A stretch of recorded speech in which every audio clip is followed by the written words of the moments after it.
Folks, this is Yannick from Cigar&Whiskey that you can see right here. And in front of me is the incredible Suzie Vinnick, Canadian blues treasure, who's taken some time to actually do this interview. So, Suzie, first thing that I want to touch is your last album, which I can't remember the title. Called Fall Back Home. It looks like that. Exactly. It's a nice flowing field, but the music is anything but a field. It's actually well patterned out, very, very incredible work of art, and the other albums that you have in your discography are just amazing. How long have you been cultivating your craft? Because I know that you started quite young. I've been playing, I guess one of my first paid gigs, I was about 15. And it was just like a high school band thing. But so I kind of started gigging in a duo with a fellow named John Mayer, not the American one, one from Saskatchewan, who was my guitar teacher originally. And then I played bass, and he saw I was pretty musical, so he invited me to be part of this duo. So we would travel around through small town Saskatchewan and play like smoky little bars, playing cover tunes. So gigging wise, sort of paid stuff, that was what I did. But I in high school, I was involved really heavily in the music program. So I played in jazz band, I played in concert band, wind ensemble. I just loved music so much, so I just couldn't get enough. And then I started going to a blues jam. I was probably 16 or 15. Actually, would have been 16 or 17, possibly, in there. Because I used to go to a different jam with my friends, and then it burnt down. Oh, so okay. A financial combustion, they say. Anyway, so this little bar in Saskatoon called Bud's on Broadway had a jam every Saturday from 3 to 7. So my friends and I went and played at that, and I didn't. I had heard blues music, but I didn't know anything about it, its origins, anything. And I just loved it. Like I just loved being around music. And the thing with blues is, compared to some other sort of folkier idioms, it's pretty expressive. And so I'd go every Saturday, and you get a chance to get up and do 3 songs. And friends that I was meeting at the jam started introducing me to blues music. And anyway, I ended up running the jam. I was doing jazz gigs with my jazz combo from the guys I was in the combo with from high school. And I went to a show in the Besborough Gardens, and this band was playing called Tony D and the Whalen Damians. And it was Tony D from Monkey Junk, and I enjoyed them. And one of the guitar players, blues musicians that I really like, because I kind of like classic rock and roll a lot as a teen. And when I first heard Stevie Ray Vaughan, I was like, "Whoa, who is this?" And started digging into his music. And then I heard Tony play, and I went, "Whoa, this guy reminds me of Stevie Ray Vaughan a bit." And Tony and I, by some fluke, ended up backing up a musician. Tony moved to Saskatoon for a while. He had a girlfriend there for a while, and we're both hired by a guy named Back Alley John. I don't know if you ever heard Back Alley or not, but he was from Ottawa, and then he lived in Calgary. But Tony and I backed him up, and I played bass, and Tony played guitar, and there was Craig Khalil, was a Winnipeg drummer that was living in Saskatoon, played drums, and we had a neat connection, Tony and I and Craig. And so we played a bunch of shows in Saskatoon. Tony and the gal split. He moved back to Ottawa, and he invited me out for the summer. Like we were friends. It was always friends, and it was always about music and loving music and like loving the music. And I moved to Ottawa in early 91, or like summer of 91. I went for the summer, checked it out, and I ended up moving there. So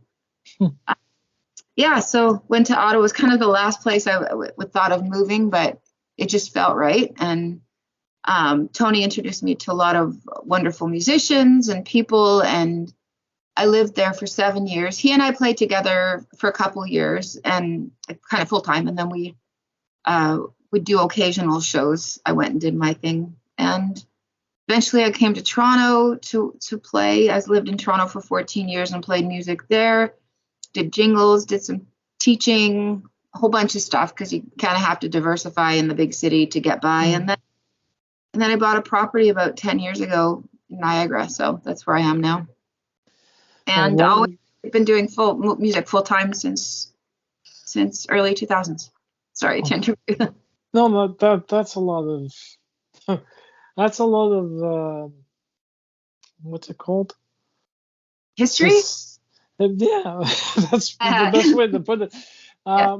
Now, with this, everything that you did up to now culminated into a particular album, and here's the cusp of me inviting you to the table, because I had Charlie Acourt, and then I had Lloyd Spiegel, and I couldn't find myself to say, well, I'm not going to bother Suzie. I need to have you as the female who actually made a great impact on the album.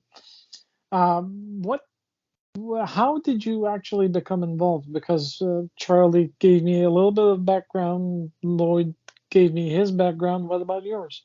Yeah. Well, during COVID, or before COVID, actually, I connected with a woman named Sarah Porter, who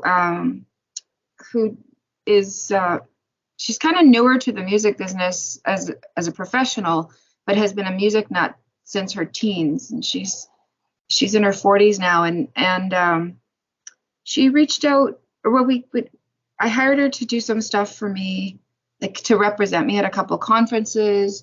And then during COVID, a bunch of us would get on Zoom and do like Zoom Fridays and yak, and sometimes talk about music business stuff. And I hired her to represent me at a showcase I was doing online. I had to do an online presentation. Mm-hmm.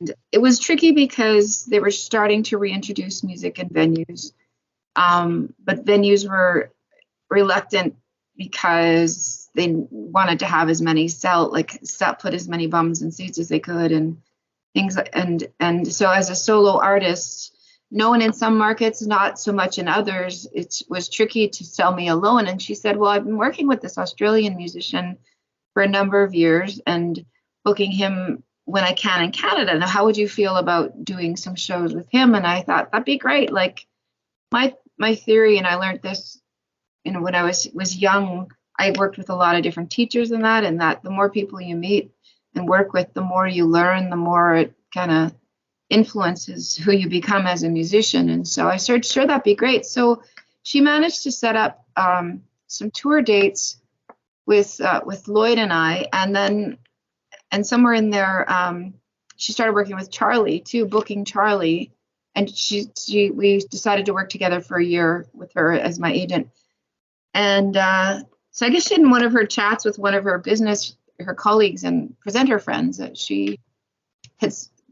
they suggested, well, what about Suzie, Charlie, and Lloyd? And so and a bunch of presenters kind of went, I would buy that. So that ended up culminating, like Lloyd and I did 22 shows together in British Columbia and Ontario in early 2023, and then Charlie and Lloyd and I did 26 shows.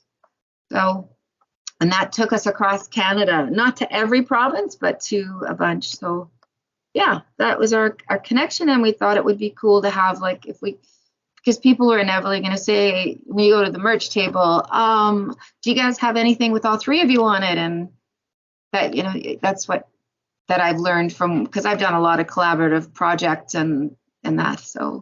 So we did a recording together online. Lloyd recorded in Australia. Charlie, I did my stuff here in the church, and Lloyd and Charlie took it all in Nova Scotia and mixed it down, and we came up with a little 10-song album, the Acourt, Spiegel, and Vinnick. Yeah, but it's a very nice album. Your vocals shine on the album. They actually give the contrast that I look to when I'm perusing new albums that come in and I play them online or play them at the station. Yeah. So it's a fun thing. The Out of the guitars that you mentioned stored behind you, um, how how many guitars do you actually own, and which one's your favorite? Oh, well, I have, because I'm a bass player as well, I probably have four basses. I have probably five acoustics, four electrics. I have a few mandolins, and so like it looks like a lot more, or it sounds like a lot more than it is. But because I'm a instrumentalist, Hmm. um, uh, yeah. So my current acoustic is a Yanizello Mariposa model, and was built by an Ontario luthier. Mine is 10 years, a good 10 years old, and it's beat up. It's funny. I play hard when I play. So it's been my main instrument for, well, yeah, 13, it'll be 11 years this year. Oh, Uh, okay. yeah. And it's kind of a folk style. It's not as big as a dreadnought. It's not as small as a parlor. It's kind of in between. And but Joe's a wonderful luthier. It's a beautiful, well, it was a beautiful guitar till I beat it up. It's got road marks on it. And then I have as a bass player, which I played a bunch of bass on the album, the Acorn Spiegel and Vinnick album, Hmm. is a Saskatchewan built Dingwall, and it's a Dingwall designer bass. It's 5 string, and the color is called Fifth Margarita Green, and the it's fun. It's kind of a light green that gives it like a kind of a funny. It sounds like it might be like sick green, but it's a beautiful green. It's kind of like a green. When you were kids and you went to the exhibition and you went on like the rides when you were like really small, and the rides had the shiny, sparkly colors on them. I don't know. I just remember going every summer and loving the colors and Oh, okay. yeah. Anyway, so it's kind of this green that you might see on a little motorcycle that you ride at the thing that goes in a circle at the fair. I don't know. Okay, so it would be something of a light green. Yeah, like a lime green. I'm trying to find something here. No.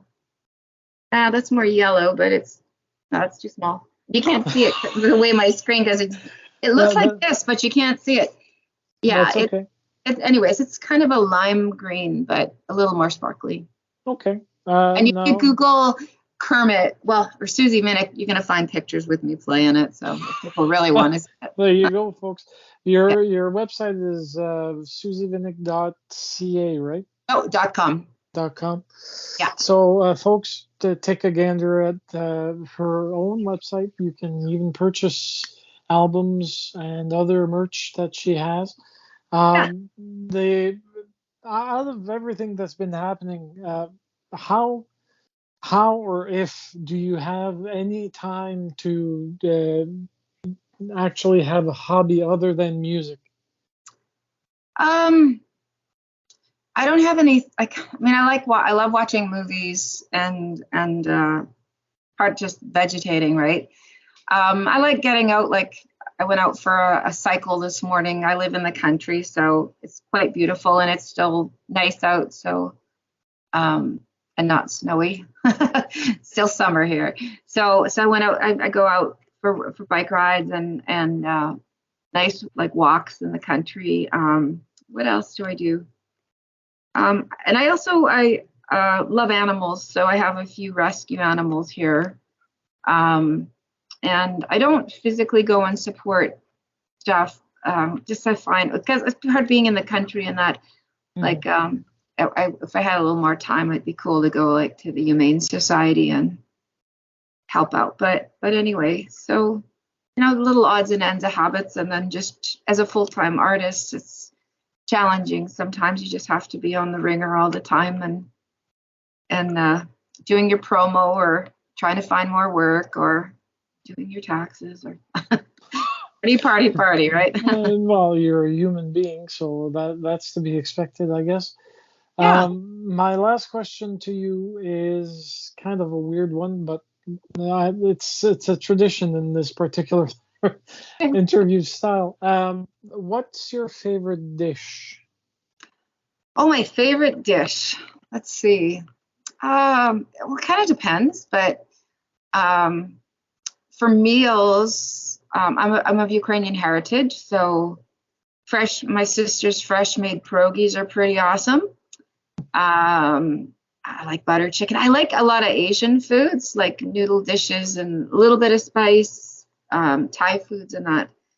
So there's sort of, and sometimes it changes from day to day what the favorite dish is. So that's why I'm not giving you a, perfect Um, answer or one answer. But well, yeah.